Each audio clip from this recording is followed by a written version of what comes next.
Good morning friend, welcome to LR Study Center। आज मुख्य update रही department of school and mass education.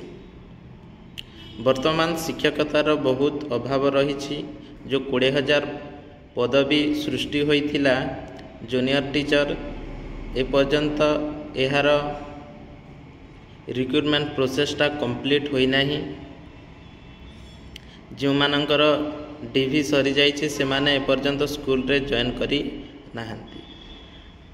तो OSSC गोटे notice जारी करिथिला SSD जो ST एंड SC स्कूल मानक पई जो पिला माने पढ़िबे से स्कूल मानक पई शिक्षकता रो नियुक्ति प्रक्रियाटा से नोटिस करिथिला। ऑनलाइन डेट मध्य पब्लिश होइथिला किंतु ऑनलाइन डेट को से एक्सटेंड करी देइछि माने पोस्टपोन करी देइछि आ ऑनलाइन एपर्यंत होय नै।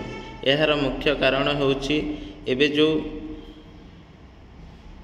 18 एग्जाम हेतिला OTET पेपर 1 एवं पेपर 2 से रिजल्ट एपर्यंत रिलीज होई नाही, जहा फल रे जो पिला माने एग्जाम देइथिले से माने SSD पोस्ट पाई इलिजिबल हेबे नाही।